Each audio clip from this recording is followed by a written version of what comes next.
there is no equity of opportunity without reproductive justice. And the full spectrum,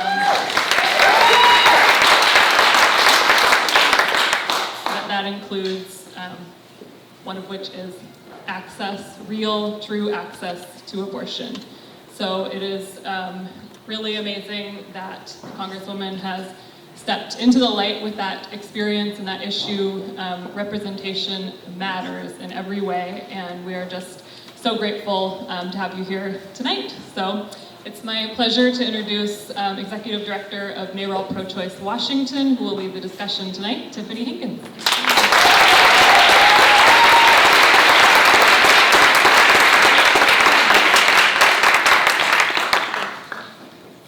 Thank you, Caitlin. Thank you, and a special thank you to the Riveter for hosting us here tonight, for running the snacks and the drinks in the back. I also wanted to say a quick thank you to our co-hosts for this event. We are joined tonight by Washington State Now, Cedar River Clinics, Shout Your Abortion, Northwest, like the shouting, Northwest Abortion Access Fund, Planned Parenthood Votes of the Greater Northwest in Hawaii. And I also want to give a special shout out and thank you to the staff of NARAL Pro-Choice Washington.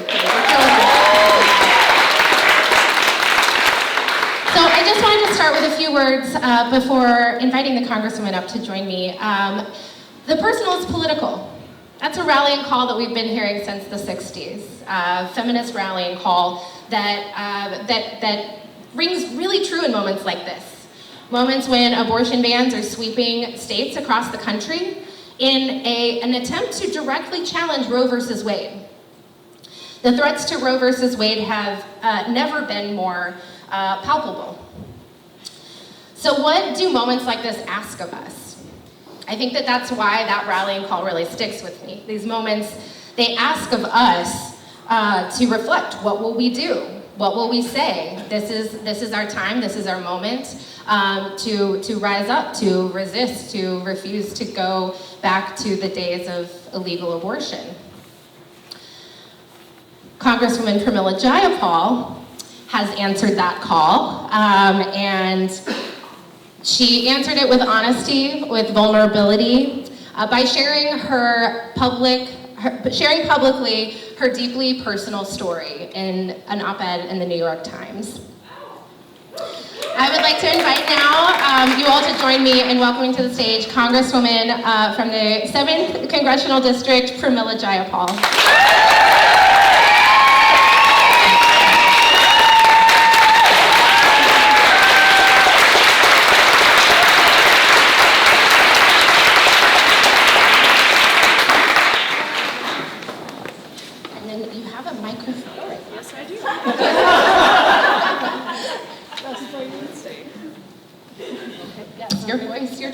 We hear your voice loudly.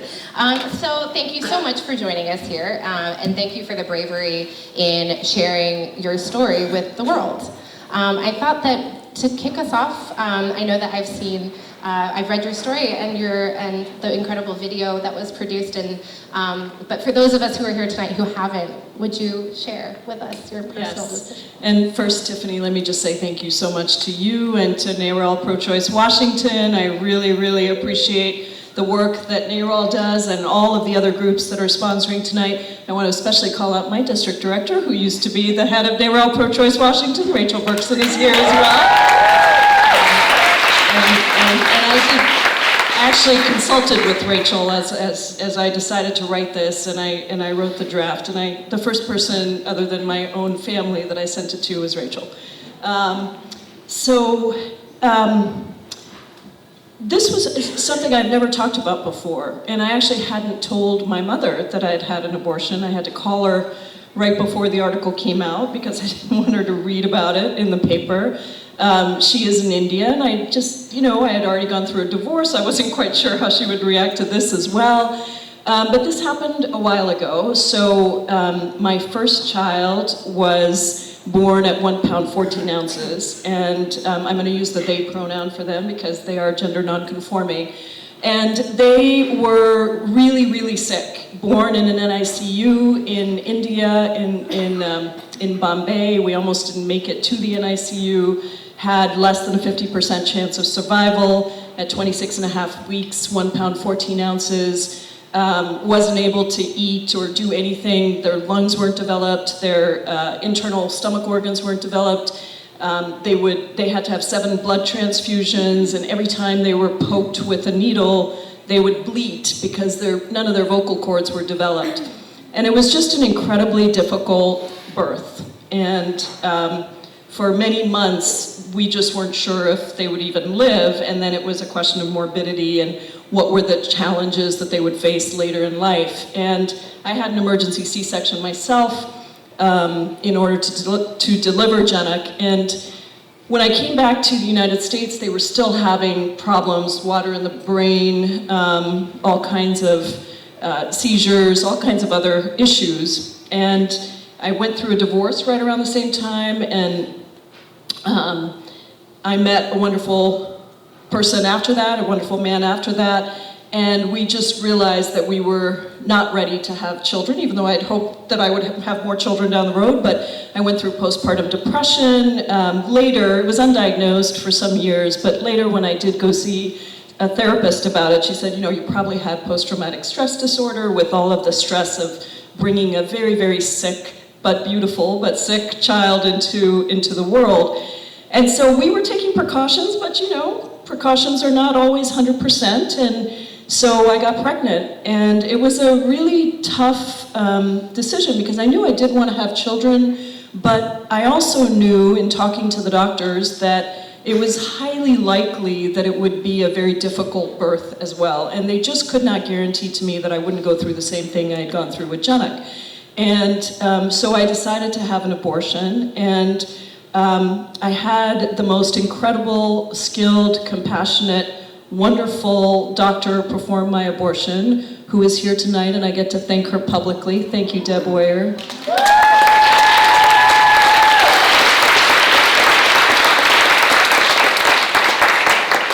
And it was really, it was a difficult thing for me to go through. It isn't always difficult, and I made it very clear in my piece that these shouldn't be traumatic stories in order to make the case for the right to have an abortion. That some things are traumatic, for some people it's not traumatic, it's simply the exercise of a constitutional right that every pregnant person should have.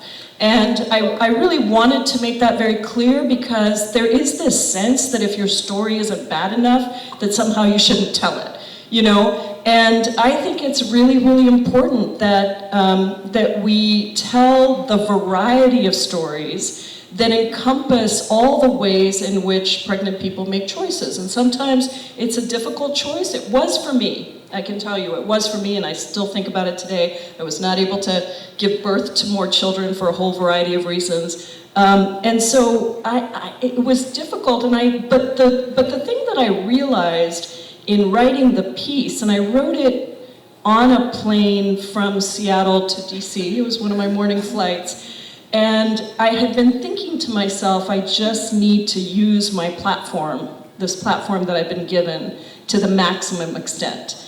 And that involves my telling this story because maybe it will generate discussion everywhere, and that maybe other people who felt like me, for whatever reason, the shame of it, the uncertainty about how it would be received, and telling it from this platform, I knew I was going to get a lot of horrible stuff, which I have, but I also knew that I would get beautiful stuff, which I have. And so if it has helped to bring this issue to the light and have the discussions that we are having in the country, I feel like it's achieved the purpose, and I want to thank you all for being so supportive of my telling it. But let's hope that this isn't so hard for people, that it becomes a dinner table conversation, that it becomes something that people can talk about openly and freely and celebrate the choice that we have, because it is directly tied to economic freedom. It is, for me, I had the ability to go to a wonderful doctor and pay and get and have an abortion, but for many people that isn't the case, And there are all kinds of economic choices that come when you have children, for those of us who have had children know, or those who haven't, and think about these consequences, right, of what it means to have a child and to take care of that child. So it's really good to be home and to be talking about this with you. Well, I think I can speak on behalf of everyone here and say thank you.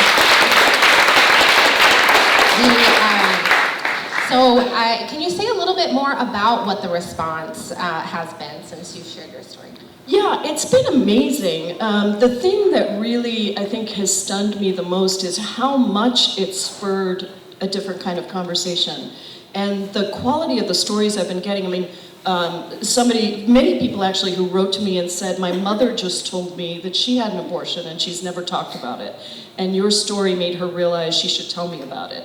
One friend of mine who wrote to me and said, we were sitting down having dinner, and it turned out that, and it was with her family, and her brother-in-law had taken a young woman who worked for him, to get an abortion because she couldn't tell her family, and had stayed with her the whole day. This was maybe 10 years ago. His wife said her mother had just told her that she had had an abortion and she had never talked about it. And then their daughter, who was 21 years old, said that she had just taken a friend to a clinic and her family didn't know about it at all. And there were countless stories just from these 4 people that were sitting at a table. Another really incredible story I heard was somebody who wrote to me and said that she works at a OBGYN clinic in a hospital in Maryland, and she didn't realize, but many of the people she works with are quite conservative politically, and of a different party, are actually Republicans.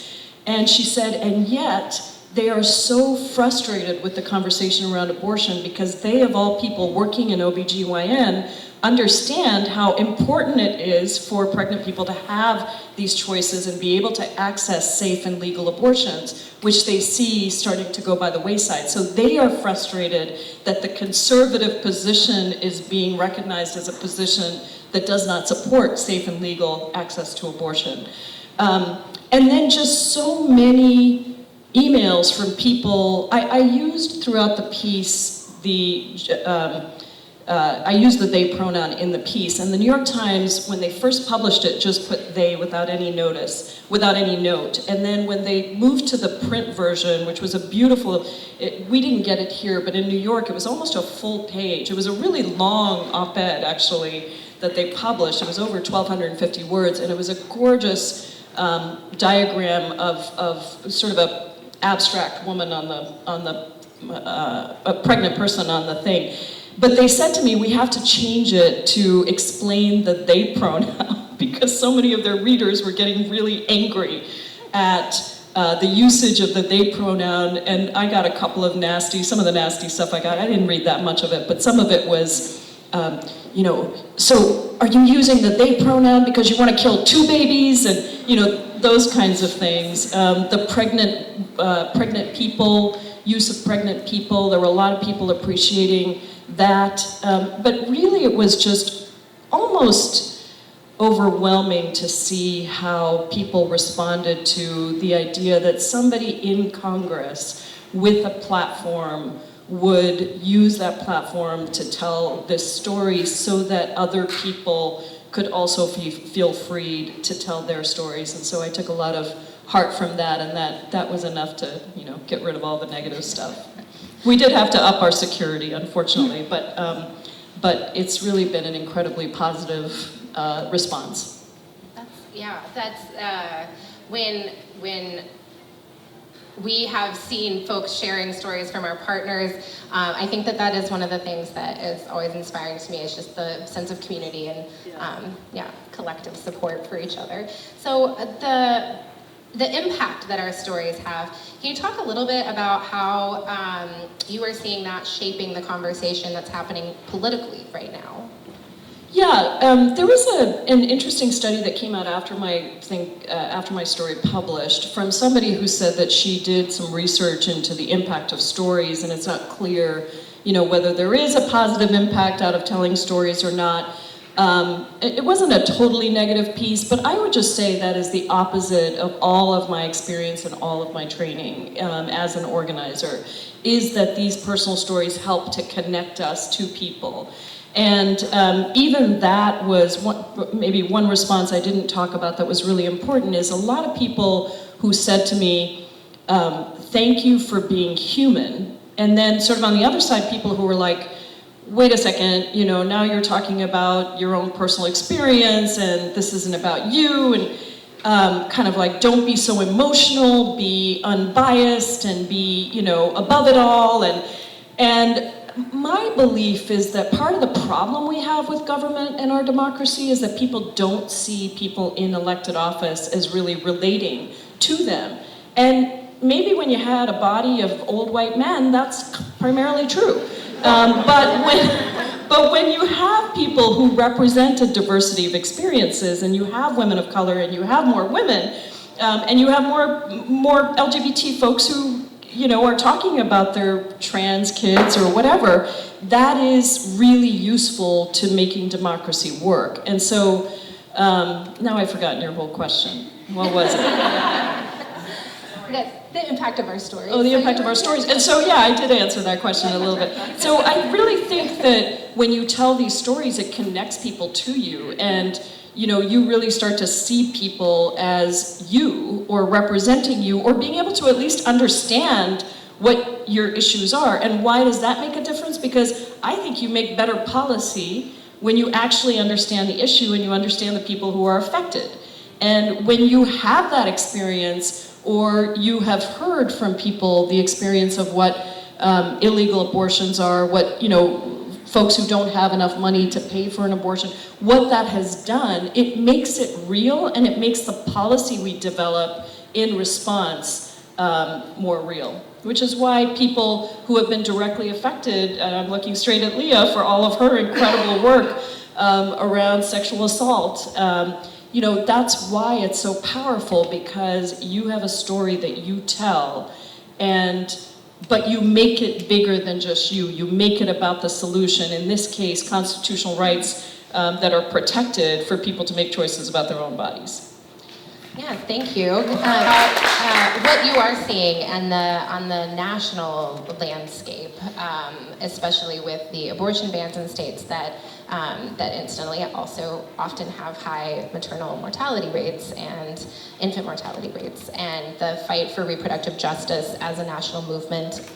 Can you share with us what you're seeing? Yeah, well, and that's the whole reason I wrote this piece. I guess I forgot to say that, but the reason I felt compelled to write the piece was because of the abortion bans that I've been watching passing, and my own experience on the Judiciary Committee last year when Steve King, Republicans were in the majority, Steve King, Republican from Iowa, is the head of the Constitution Committee, and held a hearing on the 12-week abortion ban, and actually put up a video that was not 12 weeks, and anybody who had had a baby would know that that was not 12 weeks, but it masqueraded as 12 weeks, and he and a whole bunch of women who were in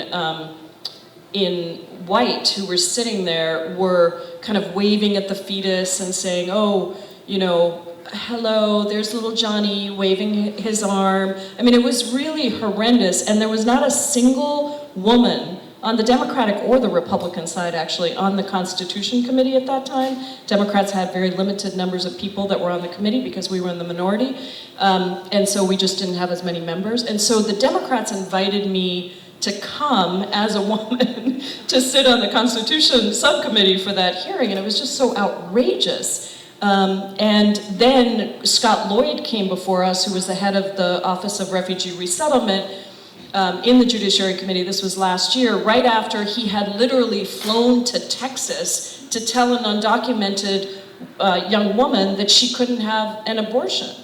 And it went to court, and she actually did end up getting the abortion, but he was literally flying around the country to stop people from having an abortion. And so seeing the abortion bans, I just felt like, you know, I had to speak out. And I think the thing on the national stage that gives me a lot of hope is Trump has made everything much more clear, what is right and what is wrong. And it shouldn't have taken this long, but I do think that that is part of what has happened. And so, on abortion, and specifically you saw it with the Hyde Amendment. Joe Biden makes a comment about the Hyde Amendment, and there is instantaneous pushback from everywhere on a topic that frankly we've been fighting on for quite a while. But it hasn't had that kind of pushback, public pushback, ever.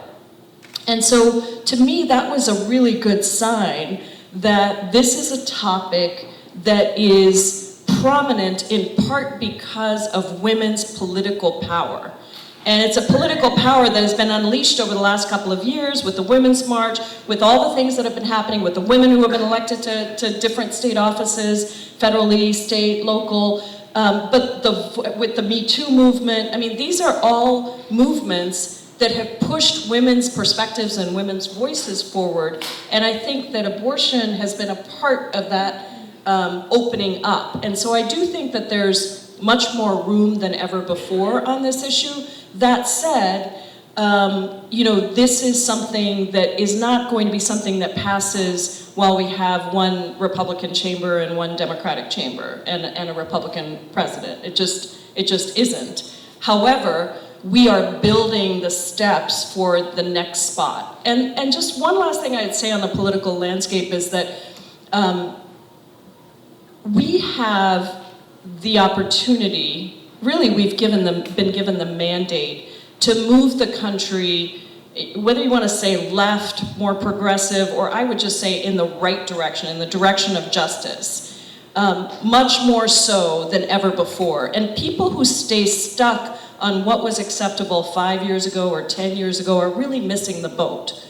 Because what we have is an administration that is so cruel and so exclusive, cutting out people of all different kinds, that it has allowed us to take positions for justice that perhaps have not really had the political space in the past. And so we should adjust our thinking to that. Things that were not acceptable 5 years ago, like the Hyde Amendment, today, we need to have a whole new organizing plan for it. And Barbara Lee has her Each Woman Act.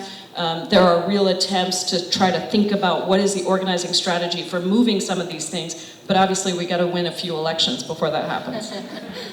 So one thing I really appreciated about the op-ed was that you recognized that not everyone is in a place where they can share their story, nor should we have to. Can you talk a little bit more about that? I think a lot of folks feel like perhaps there's a moral imperative right now to come forward and share stories, but for a lot of people that's complicated. Yeah, and to be honest, I was really resentful for a while. It's part of the reason I never talked publicly about it. I'm like, it's my own damn business. Why do I have to share my story, And because I don't think that everyone should have to share it. I think it is a very personal decision whether or not you want to share it and whether or not you feel ready for whatever reason to do so. And I do think even for me, I had to make sure that I was going to have a community around me that would support me. So I called, we called you, we called Elise, we called people that we knew would help rally a community that would support me, because it's not easy. And so I just think that it's, if somebody wants to share the story, that is a blessing. That is a blessing, and we are grateful. And we should take those words and that story and really honor it. Honor it by paying attention to what it says, honor it by thinking about what it takes for that person to tell the story, and honor it by doing something that lifts it up. For me, that's the discussions that are happening around kitchen tables and workplaces, and when people read that op-ed, all the comments that were there. But if somebody doesn't want to share their story, I totally understand. And I do not think that it is critical for every person to share their story. I just think when people do, it's a beautiful gift, and we should make sure that we use it in every possible way. And that is true on every issue, but I do think that the stories, when you tell the story, and I felt it with this issue as well, but I've certainly seen it in all of our organizing trainings and everything we've done. People feel empowered when they don't feel like they have to hide it. Now, if you weren't telling it just because you didn't want to share it, and you still don't, great. But a lot of people don't tell these stories because they're afraid of what happens. They're afraid of how they're going to be seen. They're afraid of talking about it. They're afraid of telling their mother about it. They're afraid of, what the reaction's going to be. They're afraid of the death threats. They're afraid of whatever it is. And if you do tell your story and you're able to get that out, that is a freeing experience. And it really can be very empowering for people who engage in that. That's true for undocumented immigrants who come out and tell their stories about being undocumented and knowing that they might get deported tomorrow. But they do it for the greater community, and in the process, you do gain deep strength from telling your truth and being proud about it. Thank you. So I don't want to hog all the questions, so I'll just ask one more. Oftentimes here in Washington State, here in Seattle, we can feel like we're in a little bit of our bubble. But I know that each one of us is seeing what's happening around the country, and our hearts go out for our brothers and sisters in the fighting in Georgia and in Alabama and across the country. What can we do here, given the national landscape and the national movement? What do you think that we here in Washington State can do? Well, I think, the state legislation is super important, and I'm sorry I'm not in the state Senate when we have the majority now, but I think that there are really important things that we can do, and we have done to some extent in this state to protect the rights of pregnant people to have choices over their own bodies. But I think the bigger question is one of the culture shift. And for the culture shift, thinking about how you talk to people who don't agree with you. I'm looking at Jackie Payne, who's doing a great project called Galvanize, working with, white women across the country who may not be with us on a lot of these issues. So can you think about the people who you know and love, who you could have a real conversation about this issue with, who maybe aren't in Seattle, maybe aren't your favorite, people to hang out with because they agree with you on 100% of issues, and you're really not going to be challenged to come up with a way to love somebody and talk about something that you really disagree with. Because I do think that that is part of what we have to do, and I think for people because we know that abortion is not just a Democratic issue. I mean, Republican and independent women and pregnant people and men all also believe that it is a right that needs to be preserved. So how do we get more of those folks to speak out? And so I think some of the work with small groups even and conversations around, in a home where people are safe to talk about these things is really important, and then telling those stories as well, not just the ones, like that's why I liked the one about the Republican women who were working in the OBGYN who, are angry about, because it's a slightly different story to tell that we need to get out there more. But then the biggest thing is supporting organizations like yours, supporting the other organizations that are in the room that Shout Your Abortion. I was so proud to be at your thing. What was that, like 3 years ago or something, when I came and spoke at the Shout Your Abortion at 11 o'clock at night, which was kind of late for me, but I think I still did okay. But, just to really see that work taking off as well, and just knowing that there are different ways for people to engage with this issue, but the key thing is engaging with the issue. So supporting those organizations is incredibly important. Great. Before we move into question and answer, to that very point, I would like to invite some of our partners up who are going to share with us their experiences, because I completely agree with the Congresswoman that having an idea of the full spectrum of experiences and how people come to a decision about their reproductive freedom and reproductive futures is critical. So I would like to invite up now from Shout Your Abortion, Erin Jorgensen, from the Riveter, Jodi-Ann Burey, and from Northwest Abortion Access Fund, Beth Vial. Hi, my name's Erin and I'm with Shout Your Abortion. There's tons of stories in here. You can also read them online for free. So I've actually had 4 abortions. And I'm just going to read about half of this. My abortions were neither terribly difficult nor easy. They were just a part of my life as a person who had sex, who has a working reproductive system, and whose life was sometimes complicated. This sounds like a lot of us. I thought about including details about my abortions in this story. I thought about talking about the circumstances surrounding them and the men who were involved. I thought about talking about how the life I have now would have been wildly different, if not impossible, without abortion access. I thought about talking about how I don't want to be a mother. I thought about talking about how much I love my nieces, so I must not be a bad person who hates children. But ultimately, I don't think any of these things are relevant. They feel like justifications, and I don't believe justifications are necessary. I simply made the choice that I thought was best for me at the time. I feel pretty different today than I did when I had my abortions. Today I feel stable, capable, and clear-headed. Yet if I had an accidental pregnancy today, I would likely still opt for abortion. I hope our society progresses to the point where talking about abortion is normal and accepted, and we can choose whether to be private about it or not. I don't think we can afford the luxury of privacy quite yet. We need to get rid of secrecy and shame first. So please give yourself love and compassion if you are going through an abortion for any reason. You deserve those things, and you are not alone.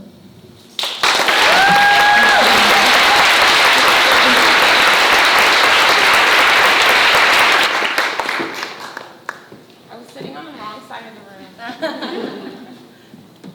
Hello, hi everyone. My name is Jodi-Ann Burey. I work at the Riveter, so welcome to my office. I'm going to talk about my abortion.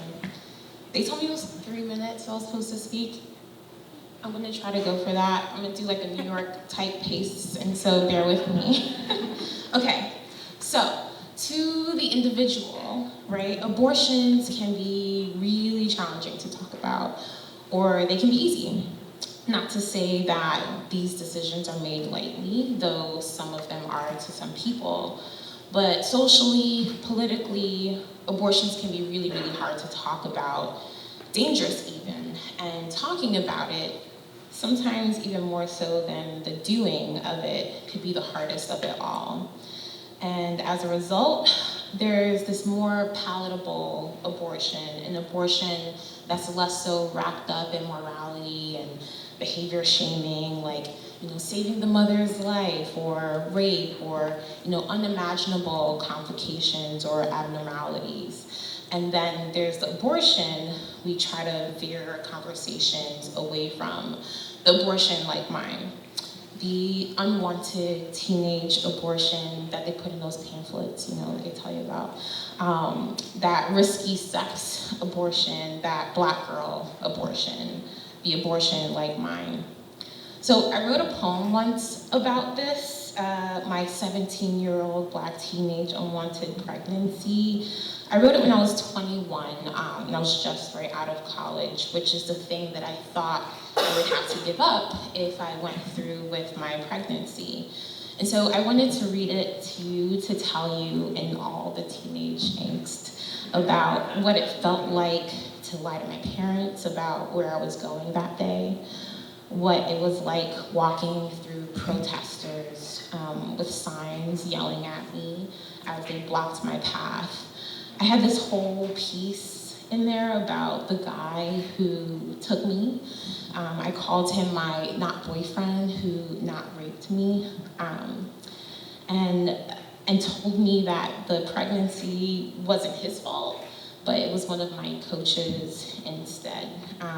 But I couldn't find it. I couldn't find that poem. So instead, I want to tell you about Swiss cheese. Okay, it's that cheese with the hole in it, right? I just learned that recently. It's like the cheese with the hole, okay. And so it's the cheese, it has these like predictable but unpredictable holes in it. You know that there are gonna be holes. You know that, right? But you don't know where in the cheese slice it's gonna be. But what's cool about it is that when there are enough slices kind of stacked up against each other, then it becomes this solid block, right?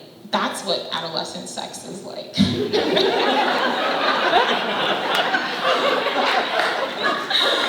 And so, there's nothing wrong with teenage sex, right, is developmentally appropriate to want to be independent and autonomous and to take risks and to be sexually curious. Like, these things are super, super normal. Very predictable even. But the holes start coming in when your whole self-worth gets wrapped up in a boy liking you. When you have questions about sex, but no one to talk to about it except for people who also have no one to talk to about sex, right? It's wild. And these holes come in when you can't talk to your family about sex, or your surprise pregnancy. The holes come in when I, like more than 40% of teenagers today, had never had alone time with a healthcare provider. It wasn't until I was 22 that a doctor ever asked me if I was sexually active. More than 90% of healthcare providers reported in this particular study feeling uncomfortable with talking to young people about sex, even though they know how important it is. And it's these holes, even from my own self-concept to the way that teenagers get treated in the healthcare system, is what led to my pregnancy. It's also what helped me get an abortion, right? To this day, my family has no idea that this thing happened to me. Except for my little sister, who decided to come with me to my anesthesia appointment when I was having surgery last year. And then they asked you, have you ever had surgery before? And I'm looking at her, who, mind you, is a single issue voter on abortion and voted for Donald Trump. I said, yeah, I did once when they had my secret 17-year-old abortion. And the look on her face, we've never talked about it. So I was able to find a clinic because I was on a city bus and I just looked up and there was a sign that said choices. Are you pregnant? Do you think you need an abortion?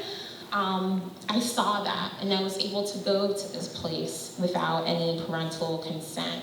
And so for the first time, I went to the doctor alone.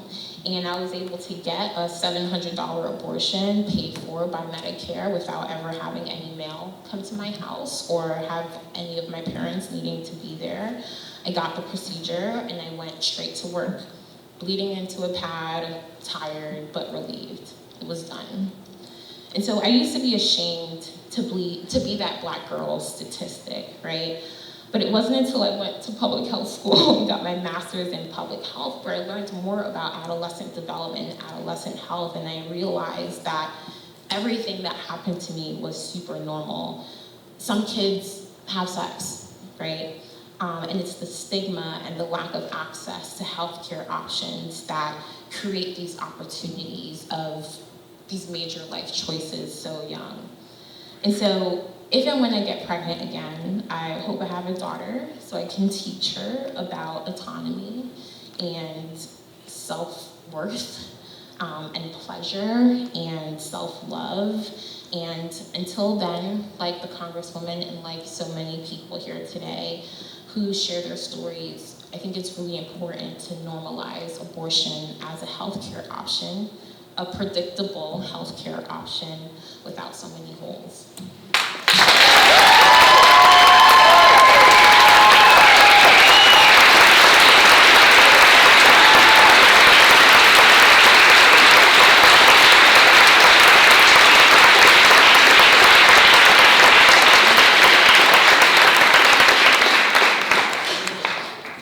Hi, everybody. My name is Beth Vial, and I'm a board member with the Northwest Abortion Access Fund. That's y'all's local fund. And I'm also a storyteller with Youth Testify. That's a collaborative leadership program created by Advocates for Youth 1 in 3 campaign and the National Network for Abortion Funds We Testify program. It's for young people like myself, ages 17 through 25, who have had abortions. Most people don't really know about that little cohort, so I try and plug it a little bit. What it did, it provided me training to be able to talk like this.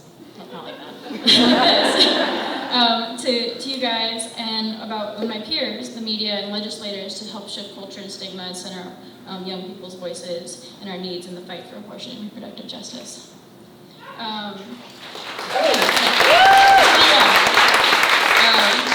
So for a little bit of background, I have polycystic ovarian syndrome. It's commonly also known as PCOS. I also have irritable bowel syndrome, which means I'm kind of always, between the two of those, always kind of uncomfortable and in pain. Some of those symptoms I have are irregular, usually absent periods, nausea, vomiting, weight fluctuations from my PCOS and their related medications. I was diagnosed when I was 19 and put back on the pill after a rough go of it with the copper IUD, which I hear is not an uncommon experience. They explained to me that I was infertile and conception without intervention would be nearly impossible.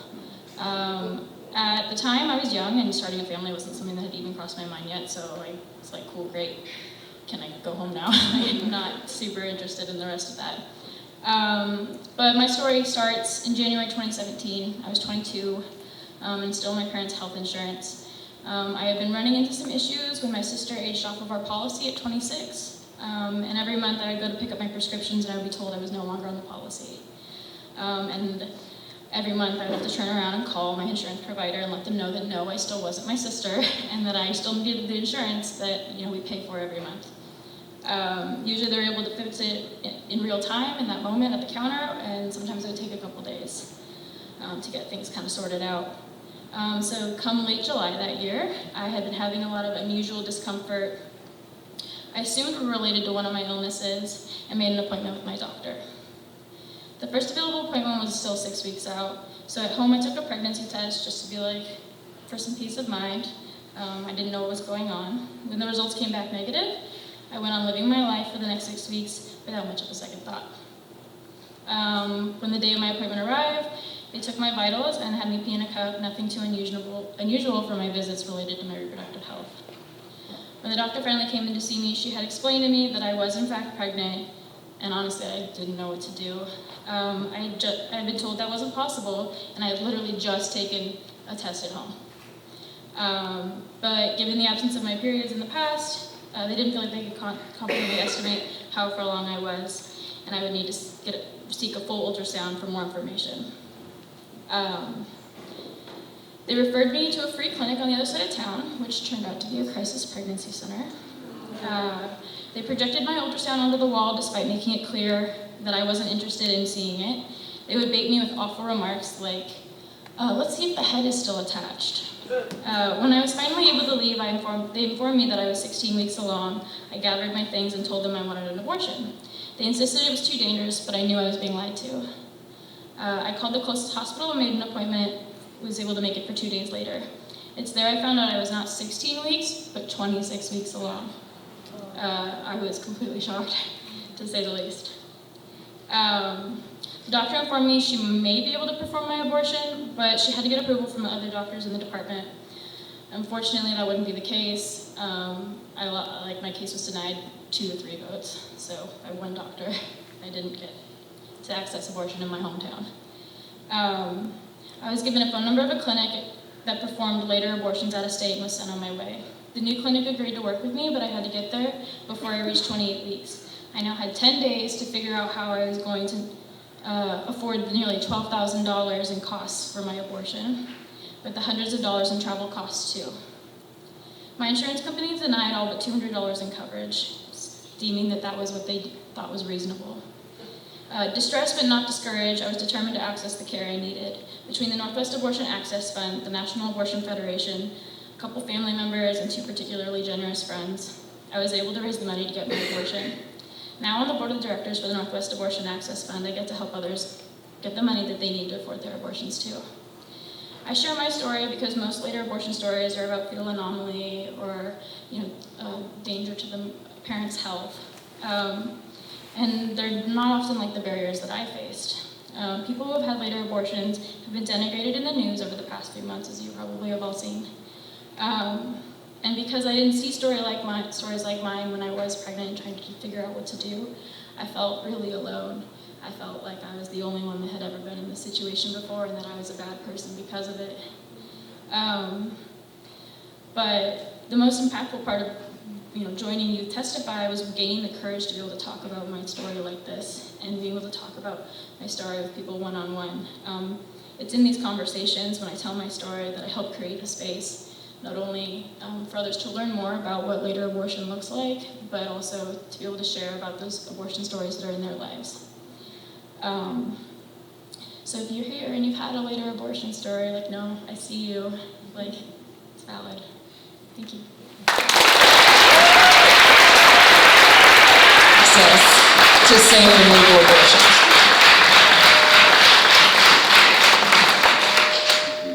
Oh, okay. Hi, my name is Hannah. I'm currently a grassroots organizer with Planned Parenthood. As you can see, I'm back here. But my last degree, a Master of Public Health, with the long-term goal of dismantling the for-profit health insurance industry. Perspective in Congress, where are we on that? How is that going? It's like a setup. Thank you. You threw the football and I caught it right in the end zone. So yes, I have a Medicare for All plan that now has 115 co-sponsors, and it would ensure that every single person in the United States gets health care, and that this is not about profits, it's about patients, it's about making sure people can go to see the doctor when they're sick, that they can go before they get sick, and that there's no co-pays, private insurance premiums, or deductibles, that it is a comprehensive suite of services, so it's mental health, dental, medical, reproductive health, all of the things that you would need, including long-term supports and services, which is something we desperately need for our folks with disabilities and seniors. And all of the, if you watch the debates, everybody's been watching the presidential debates, right? Somebody said to me, what did you think about all the discussions on Medicare for All? Who do you think the winner was out of those discussions? And I said, the winner was Medicare for All.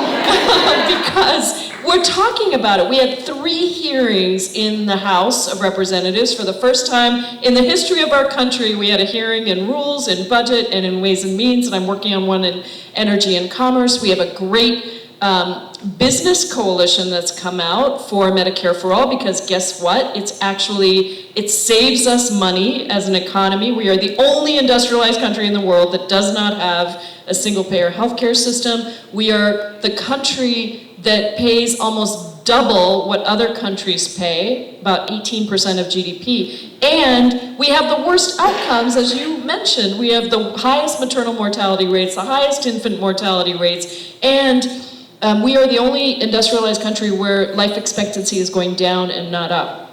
So we feel incredibly hopeful about Medicare for All. We know that there are hundreds of millions of dollars being poured into defeating any hope that this might move forward, and that means that we are being successful in moving it forward. Otherwise, there wouldn't be all this money being poured into it.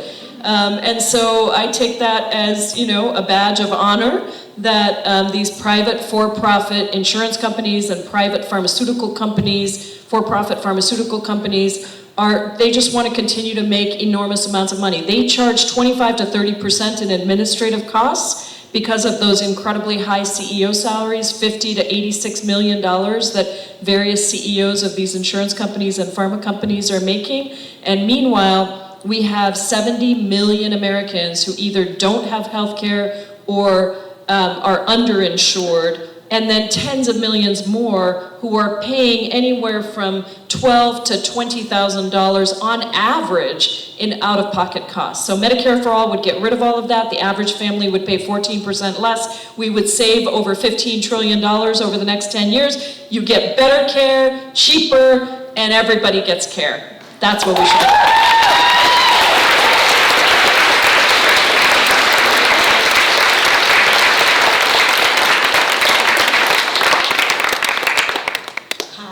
Mercedes with Cedar River Congress was to your op-ed.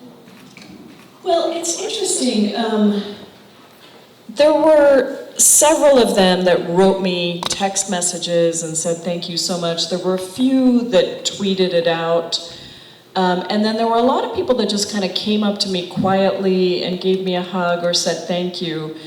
But it was interesting to see how much less attention it got in some ways than a lot of other things that are out there that people feel very comfortable tweeting out and saying, you know, this is great. So I generally felt very supported. Nobody said anything negative to me on the floor, not even my Republican colleagues. Nobody talked about it. But there were a lot of people that didn't really want to talk about it or wanted to sort of quietly whisper something, you know, words of encouragement to me. And it made me think about why, and this op-ed got a lot of comments, and it did get out there, but it didn't get out there nearly as much as many of the other things I do, whether it's around separation of families or talking about my gender nonconforming child in Judiciary Committee. And I was curious about that. I think it is still something that obviously people feel funny about sharing, you know, or pushing out there. But I got a lot of great response, but not quite as much as I expect from compared to a lot of other things I do.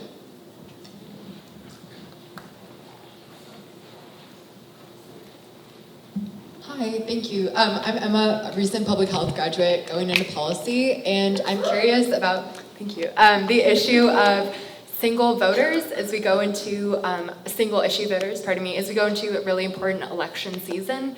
How do you approach, you know, having these conversations with people who might have alignment with a party on a whole host of issues, but choose to vote differentially based on one issue, and how you would approach that in your career and currently? Yeah, this is great, by the way, all these people who are going into public health. Awesome, way to go.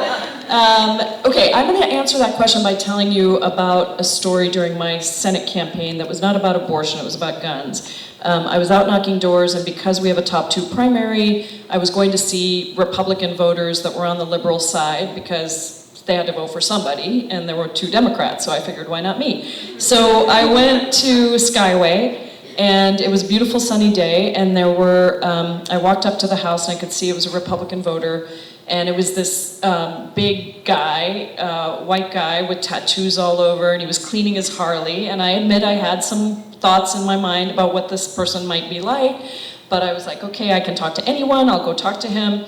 I went up, we start having this amazing conversation. He's like, oh, you raised the minimum wage to 15? That should have been done long ago. You know, did you know it should be 21? You know, we're going through all these different issues, going great. I'm thinking to myself, this guy's gonna vote for me. And then he says to me, I'm just about to go in for the close, like, okay, can I have your vote? And he says to me, so, what do you think about guns? And I'm like, oh, shit. I said, well, to be honest, I don't really like them. I said, but my husband used to be a hunter. I didn't tell him that now he's a Buddhist and a vegetarian. He used to be a hunter. And he used to have guns in the house, not my house, but different house. He used to have guns in the house. And I just think that people should be responsible about their guns. I said, we ask people to be responsible about driving a car. Why can't we ask for responsible behavior from somebody who owns guns? And he looks at me and goes, oh God, you're like those Democrats who just want to take away my guns. And so we talk about it for a couple minutes, and I'm realizing, I'm not gonna get him on this one. And I'm thinking, okay, I gotta go. So it becomes clear we're not going to agree, and I said, listen, you know, we had such a great conversation, can I still count on your vote, or can I count on your vote? And he looks at me and goes, you know, I was with you until we got to guns, but I can't vote for you, given your position on guns. And I nodded, and I said, yeah, I understand, and his wife was standing there. I said, how long have you been married to your wife? And he said, 23 years. And I said, wow, that's amazing. Do you guys agree on 100% of issues? He does that, he laughs, and he goes, of course not. And I said, well, you married her, I'm just asking for your vote. And you know what he said? He started laughing, you know, really loudly, and he takes my hand and he gives me a shake like my hand is about to break, and he goes, you know what? I am gonna vote for you because you're the first fucking politician that's told me the truth. he goes, so I'm gonna vote for you, but if you try to take my guns away, I'm gonna be on your ass. And I'm like, okay. All good, all good. Thank you. So I say that story just to say, I do think sometimes just being honest about what we disagree on, but then realizing that in our lives we don't have people that we agree with on 100% of issues, right? And our people that we're closest to, that we spend our lives with and commit ourselves to even, we don't agree with on 100% of issues. And that humanity, but also that truth and that willingness to listen, which I do think he felt for me, even in the guns conversation, made a big difference. That means moving forward as more states choose to take away those rights. So from a federal perspective, what needs to be done at the state level and also at the federal level to make sure that, one, we're able to meet those demands in state and out of state, but also just to make sure that this isn't even necessary when my daughter is at a reproductive age. Vote. I mean, you know, this is like we have to win over the House and the Senate and the White House. I guess this is an official event, so I'm probably not supposed to talk about that. But you know, I do think that that is really, really important. We have to get people in office who are willing to allow for these things to happen and will appoint judges to the Supreme Court that respect this fundamental constitutional right. But I also think that the states are really important because you provide hope. It feels hopeless at the federal level, right? So people are looking for hope. And so they look to Washington State and what you all have done here in Washington, what we all have done in Washington State, and that becomes hopeful for other states to try to move some of that forward. And I believe in both federal government down, but also states and cities up. That's how we got 15. We're finally going to pass a $15 minimum wage this month in the House of Representatives.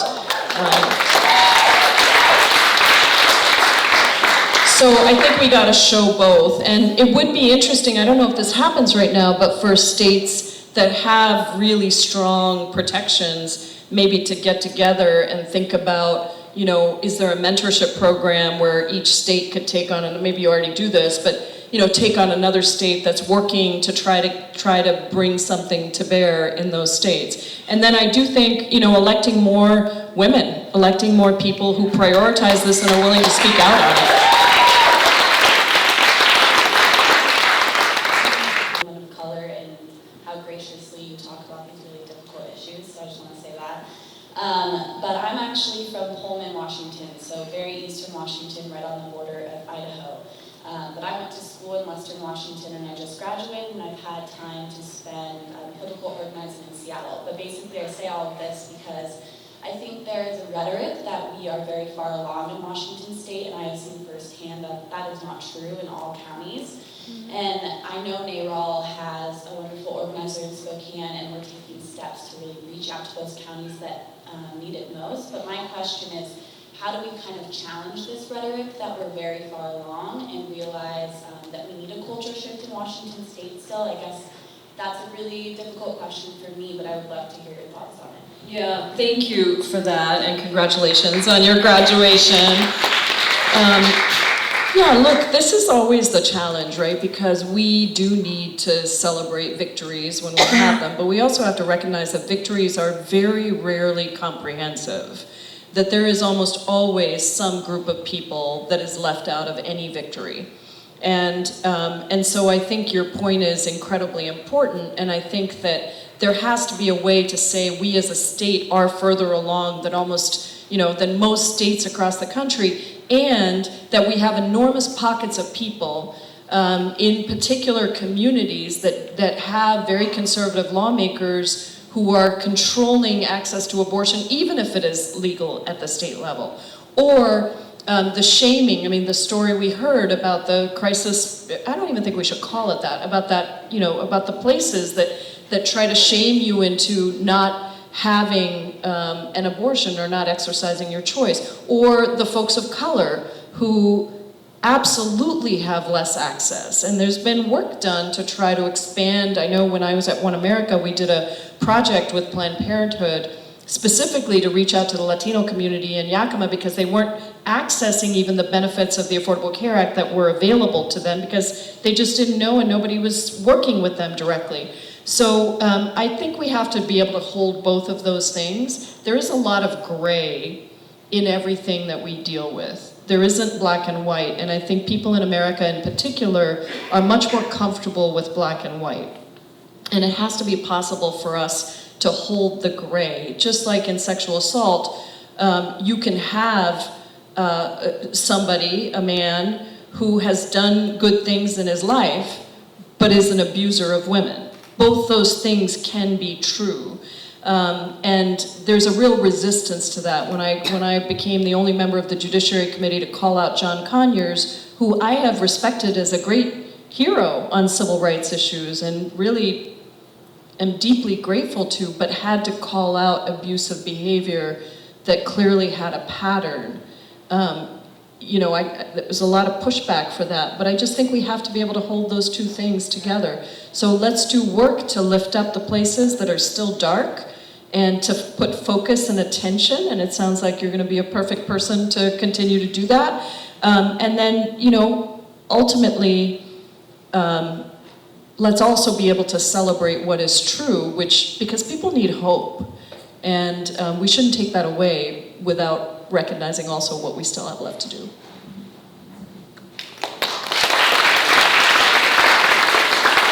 Build up Gabby's question and ask what other things we're doing to expand access to health care for folks without documentation, especially around abortion. I know Senator Emily Randall had a bill this year, but the part we had the trans access to abortion part went through, but for folks without documentation, it unfortunately didn't get all the funding. And so I'm wondering on the national level if there's anything else and with your Medicare plan. Well, my Medicare for All plan would cover everybody. Everybody in, nobody out. You have an immigrant rights activist write a Medicare for All plan that doesn't cover everyone. But also, we need to pass comprehensive immigration reform. I mean, we actually need a solution so people are not living in the shadows anymore and can access benefits. And, it's a huge victory. Speaking of victories, today, no citizenship question on the 2020 census.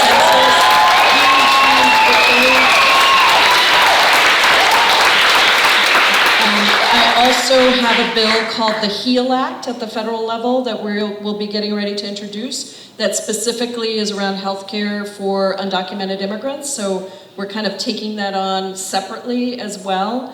But really, the attacks on immigrants are excruciating to watch. And today I had 200 MoveOn protesters everywhere else, but in my office, lovers, in the office around the border bill, supplemental bill that doesn't even contain any provisions to make sure that that money goes to the kids. The situation of the kids at the border has nothing to do with money. It has everything to do with the cruelty of the person who sits in the Oval Office. So we gotta get him out, but we also have to make sure that we are then passing the reforms that even under Democratic administrations did not happen. Everything that happens today is 150,000 times worse than what happened before, but don't think that it didn't happen under Democratic administrations. And we've got to be willing to call it out. I have time for one or two more questions if we can go. Really. One, what can we be doing on a grassroots level from your experience as an organizer, Congresswoman, in order to get public funds for abortion? Because one thing we know is that even when abortion is accessible, it is incredibly expensive, and that makes it inaccessible for a lot of people. So the city of New York just allocated funds, public funds, to the New York Abortion Access Fund, the first city to ever do this. We would love to see that in some of the states that we serve at the Northwest Abortion Access Fund. So that's Washington, Oregon, Idaho, and Alaska. So what can we do locally to make that happen? And second part of that question, can we get public funds at a federal level to fund abortion? That is taking away the Hyde Amendment, as you know, and really making sure that we make federal funding. I mean, that was thrown in at the last minute, and it never should have been thrown in.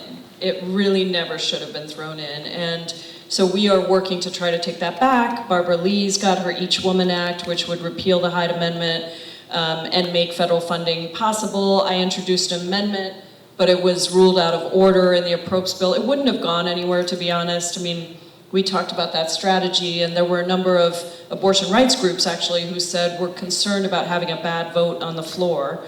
And so we do need to think strategically about what the best way is at the federal level. At the local level, I didn't know about New York City, but that's awesome, and you should take that to, they're gonna love me, take that to the city council and talk to them about doing something similar. Take it to the state and talk about doing something similar. And at a minimum, you know, if there's an income test that at least if there's not enough money just to make it available for everybody, is there a way at least to focus on low-income folks who simply do not have the money? I think that would be one way to start and then build from there. But my sense is we have a city, and it, you know, notwithstanding the comment about not the whole state not being the same, we also have a state legislature that has been friendlier to some of these things. Maybe not friendly enough all the time, but I do think there's some real good potential there with somebody else that's already done it. You make it into a competition. New York City did this. I thought Seattle was the most progressive place in the country. What do you mean, Seattle? We haven't done this yet. I'm doing this right now around eliminating for-profit detention centers because Illinois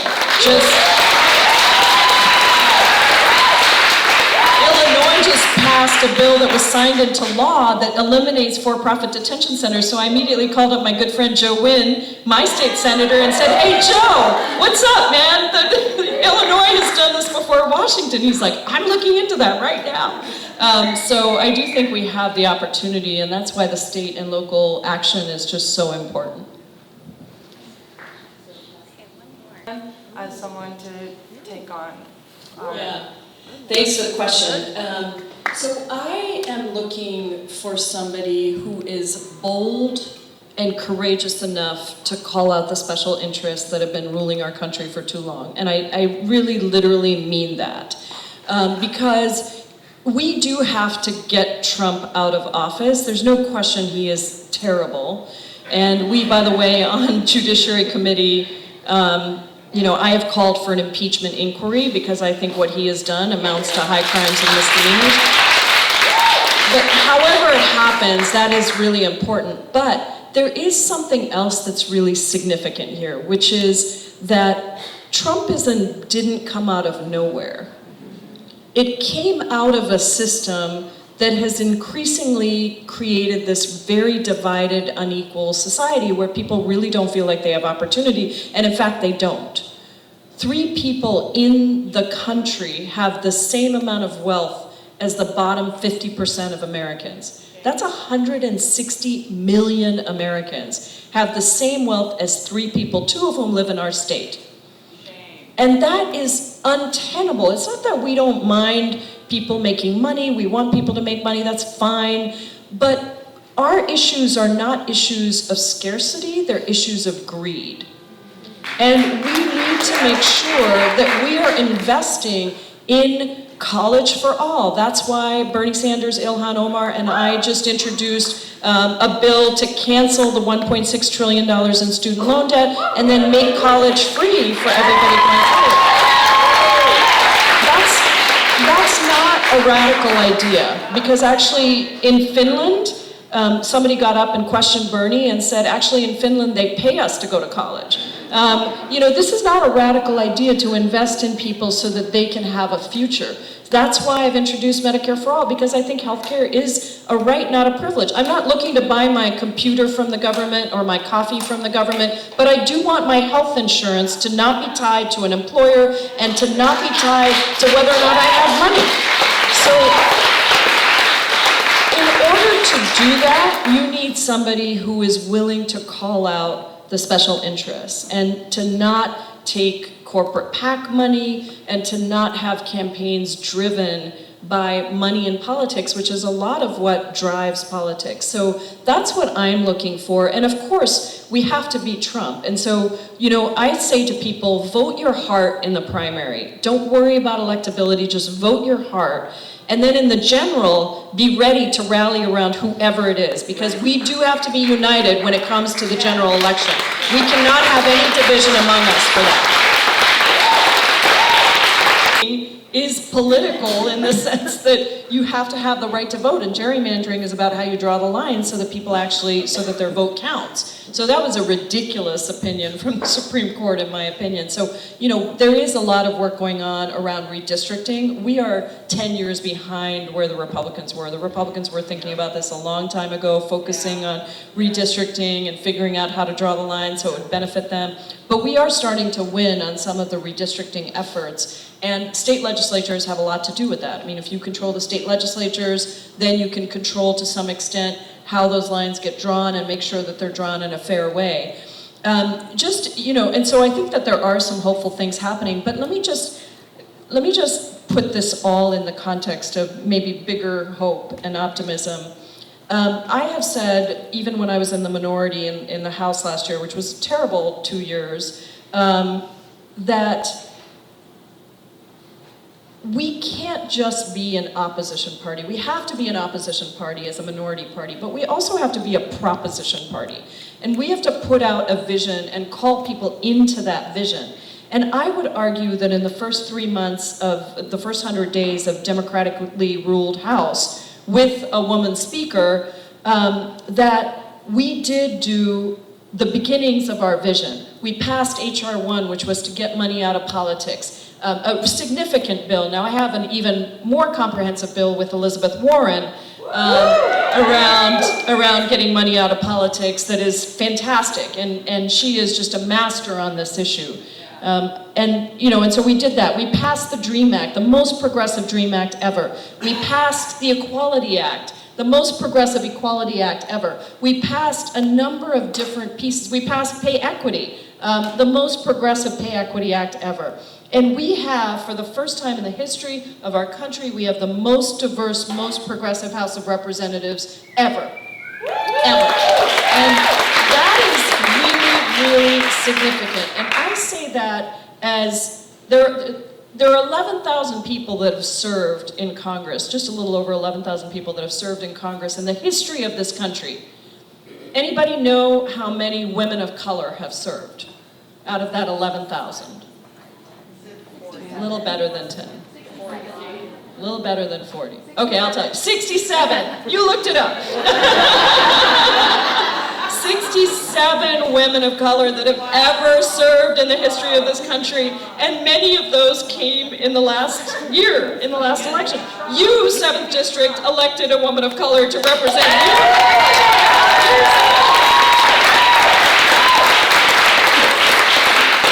So I say that because there is nothing in this world that is difficult to achieve that has happened overnight. And there is nothing that we have ever achieved that is meaningful progress. Whether it's the right for women to vote, whether it's to send a person to the moon, whether it's to end slavery, none of those things were achieved easily or overnight. But you know what? I believe we are in this for the long haul because we believe that a different kind of world is possible, and not just possible, but she is breathing at our doorstep, and it takes us to bring her forward and breathe her right into life in this country, and I think we can do that.